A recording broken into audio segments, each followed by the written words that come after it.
പിടിക്കണം. ഫുട്ബോളും കണ്ടങ്ങനെ ബ്രസീലുകാരന്റെ പന്ത് തട്ടുന്നത് നോക്കിയിട്ട് റമദാനും ചെലവഴിച്ചത്, അങ്ങനെ രാത്രി ഹയാത്താക്കിയിട്ടുണ്ട്, അങ്ങനെ മരിച്ചതാ. അവന്റെ കാര്യം ബേജാറാ. ഇപ്രാവശ്യത്തെ റമദാനൊക്കെ കൊളാവാൻ പോവാണ്. മലപ്പുറക്കാർ എന്റെ ജില്ലക്കാരാണ് ഇപ്പൊ ഈ വലിയ കുഴപ്പക്കാരെന്നാണ് കേട്ടത്. വലിയ ഫുട്ബോൾ ഫാൻസ്. എന്താ നാട്ടിൽ നാണം കെടുത്താന്നപ്പോ ഞാൻ എന്ത് ചെയ്യും? നമ്മളെ മുസ്ലിമീങ്ങളായ മലപ്പുറക്കാരായ ചെറുപ്പക്കാരൊക്കെ ഇങ്ങനെ പന്തട്ടി കളിക്കുന്നതിന് കോടികൾ ചെലവഴിക്കേ. അള്ളാഹുവിന്റെ ഹിസാബിനെ പറയേണ്ടി വരില്ലേ? കളിക്കുന്നവൻ കോടി വാങ്ങി പോകുന്നുണ്ട്, ഇവൻ എന്ത് കിട്ടി വായിക്ക് നോക്കി നിൽക്കുക എന്നല്ലാണ്ട്. സുബ്ഹാനല്ലാഹ്. ജീവിതം കളിയും തമാശയുമാക്കി മാറ്റിയ ആളുകളുണ്ട്. ജീവിതം എന്ന് പറഞ്ഞാൽ ലഅബൻ വലഹവൻ, സ്പോർട്സ് ആൻഡ് എന്റർടൈൻമെന്റ്. എന്റെ വാക്കർത്ഥം പോലും അതാണ്. ലഅബ് എന്താ? ലഅബ് എന്ന് പറഞ്ഞാൽ മൽഅബ്, പ്ലേ ഗ്രൗണ്ട്. ജീവിതം ഇത്തഹദു ദീനഹും, അവരുടെ മതം തന്നെ കളിയും സ്പോർട്സും എന്റർടൈൻമെന്റുകളുമാണ്. ദീനിൽ മതം എന്ന് പറയുമ്പോൾ അങ്ങനെയാണ്. ഒന്നാമത്തെ സഫിൽ നിസ്കാരത്തിൽ ഒന്നാമത്തെ ജമാഅത്തിൽ കിട്ടണം, അവ്വൽ സഫിൽ ഞാൻ എത്തിപ്പെടണം, അല്ലെങ്കിൽ ഇമാമിന്റെ കൂടെ ഒന്നാം റക്അത്ത് കിട്ടണം എന്ന് ഓടിച്ചൊല്ലുന്നവൻ പള്ളിയിലേക്ക് പോകുന്ന സത്യവിശ്വാസി ഫുട്ബോൾ ഗ്രൗണ്ടിൽ അല്ല, ഒന്നാം നമ്പർ ഗാലറിയിലേക്ക് പോയിരിക്കുന്നവൻ ഒന്നാം സഫിൽ അവിടെ ഉണ്ടാവും. ഗാനമേളക്ക് ഒന്നാം സഫിലേക്ക് എത്തുന്നുണ്ട്, അതിനെ ഉറക്കൊഴിക്കുന്നുണ്ട്. അവിടെ വിശ്വാസി അല്ലാഹുവിന് വേണ്ടി ഉറക്കൊഴിച്ച് തഹജ്ജുദ് നിസ്കരിക്കുന്നുണ്ട്. ഇവിടെ കളിക്ക് വേണ്ടി ഉറക്കൊഴിക്കുന്നുണ്ട്. ഒരു വിശ്വാസി എന്തൊക്കെ ചെയ്യുമോ അതൊക്കെ ഇവിടെ ചെയ്യുന്നുണ്ട്. അതാണ് അവരുടെ ദീൻ, അവരുടെ മതം. സ്പോർട്സ് ആൻഡ് എന്റർടൈൻമെന്റ്, ആനന്ദങ്ങളും കളിയുമാക്കിയ ഒരാളുകളുണ്ട്.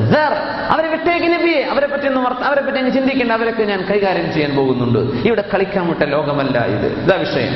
എപ്പോഴാണ് നിന്റെ മരണമെന്ന് നിനക്കറിയാം. ആ നേരത്തേക്ക് നിന്നെ സൃഷ്ടിച്ചവൻ ആരാണെന്ന് കണ്ടെത്താനാണ് നിന്നെ പറഞ്ഞയച്ചത്.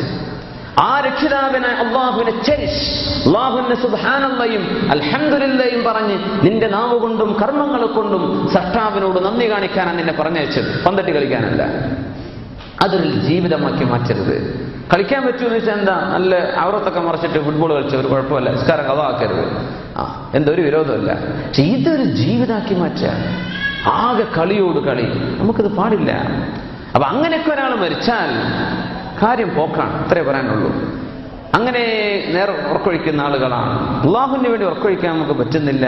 അവിടെ ഉറക്കം തൂക്കിയിട്ട് വയ്യ. സ്വലാത്തിന്റെ മജ്‌ലിസിൽ പോയിരുന്ന നമ്മൾ മൂക്കൊണ്ട് ഇരുന്ന് സുജൂദ് ചെയ്യാണ്, ഉറക്കം വന്നിട്ട് കളിക്ക് നോക്കിയിരുന്ന ഒരു കുഴപ്പമില്ല. നേരെ വെളുക്കോളം ഒരു കോഫി അവിടെ വെച്ചിട്ടുണ്ട്, അങ്ങനെ കാല് നീട്ടിയിരുന്ന് കാണാൻ. സുബ്ഹാനല്ലാഹ്.